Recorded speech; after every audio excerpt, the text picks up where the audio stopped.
Ladies and gentlemen, let's not waste any time. We're going to be talking about Modern Warfare 2, and specifically, we're going to talk about all of the multiplayer details, as whether you're preparing for the beta coming out in the next couple days, or just getting ready for the full game. We're going to talk about the maps, how Gunsmith works, the perk system, kill streaks, and so on. We're also going to talk about Warzone 2 a little bit, and also the new DMZ mode. There's a lot to unpack today, and we're going to go into extreme detail with all these things. We're also going to discuss how, field upgrades work, the very interesting perk system, and you'll get to see gameplay of Modern Warfare 2 multiplayer in the background, so enjoy that today. But anyways, before we do that, I want to thank our sponsor. This video is sponsored by Yahaha Studios. It's a brand new user-generated content platform for 3D multiplayer experiences. What's amazing about it, you don't even need to know anything about coding or server knowledge to use all the game's tools and components. It's got a built-in library with millions of ready-to-use assets in an extremely user-friendly interface, making your imagination and your creation a seamless process. Even better, you can publish your works for the world to see and play with just one click. There's a limitless amount of experiences to be had, all dependent on your imagination.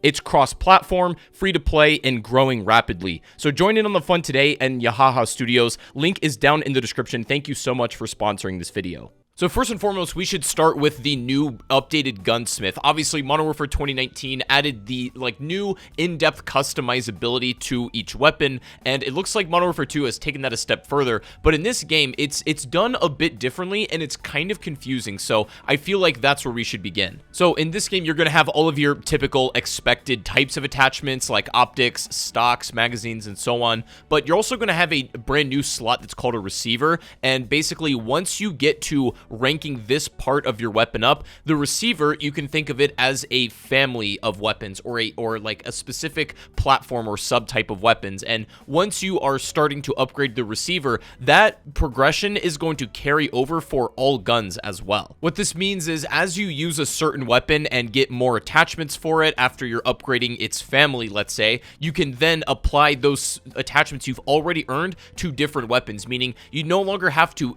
basically unlock individual attachments for each individual gun, which can be a real pain in the ass sometimes. So they've completely done away with that. But this is going to streamline progression and allow you to sort of transfer between weapon types as well significantly faster. The idea behind it is you can pretty much take any weapon in the game and really cut it down and craft it to be the exact sort of play style you want it to be, which I think is personally both a positive and negative thing. It means that you can pretty much turn any gun into anything whatsoever. You can make LMGs behave like SMGs in some sense, but I also do think that might take away from the personality or the just uniqueness of the weapons themselves. I do think it's both a good and bad thing. So next, let's talk about perks. This is one of the more interesting ways that they've done the perk system, and I think it's pretty neat, actually. So in Modern Warfare 2, you're going to have two base perks to choose from that you're going to spawn with at the beginning of the game. You're then going to get a bonus perk at some point during the middle of the match. And then near the end of the match, as you continue to play the game, get kills and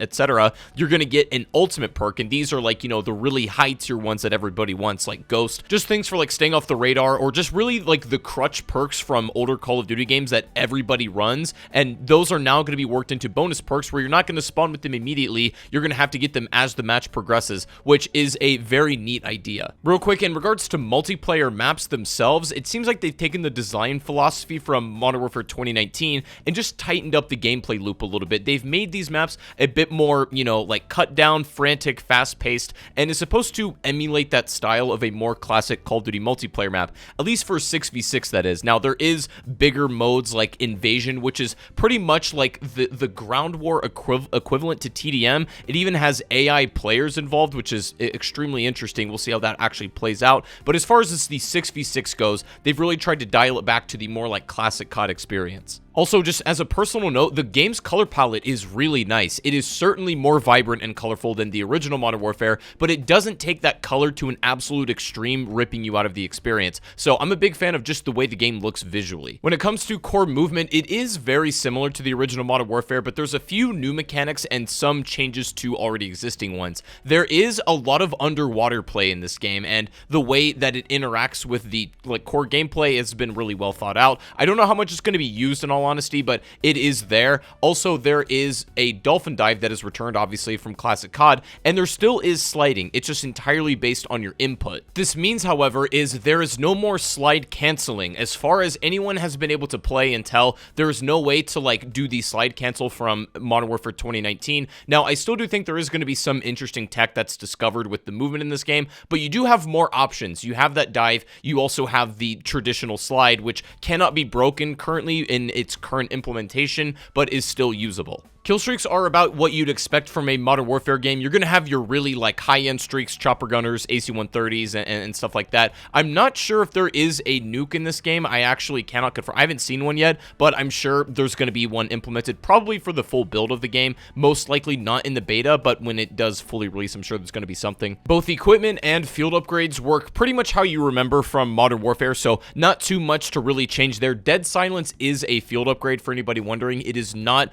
attached to a perk slot this time, so still a field upgrade in Modern Warfare 2. Now, there's also a new game mode for 6v6 called Prisoner Rescue. This is brand new to Modern Warfare 2 and seems to be the one that they're really, like, pushing. This mode basically serves the same function gameplay-wise as Search and Destroy, and it's the mode that they feel like really captures that spirit the best, but is a nice way to mix it up. Final couple big things in regards to multiplayer.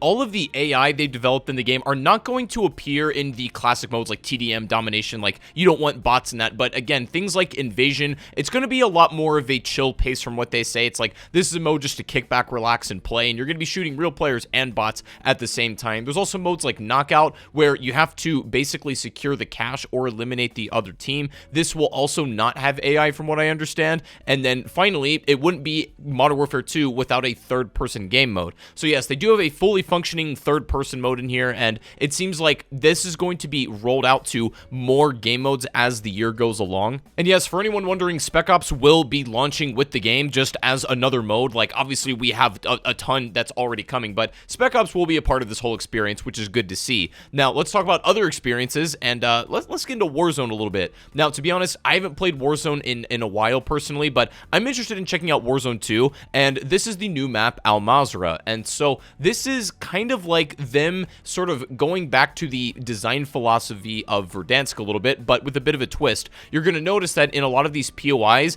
they have built in, like, low-key elements from the Modern Warfare series, and it's things you're going to recognize, like Quarry and whatnot. The way looting works is also really interesting. Like, it's contextual for the map itself. Like, so for example, if you're looking for, like, health items, they're going to be, like, in medicine cabinets, or if you're looking for ammunition specifically, they're going to be in weapon caches that are maybe underground or, like, a bit hidden. It's, like, kind of like logical looting, which I think is a super neat idea that not many battle royales have really been able to pull that off. It's more just a randomized loot pool, and while this is still going to have that to some extent, it's going to be a bit more logical than I feel like we've seen in any other game. They've also experimented with some key changes to the core fundamentals of battle royale. Like, basically every BR game straight out of the box has a circle that closes in as its, you know, baseline mechanic, and while that's still here in Warzone 2, they have this other, like, feature that's basically multi-circles, and these can split off through, like, the mid to late game of a match and then come together at the end. It's just a way for the late game to mid game to switch up a bit, and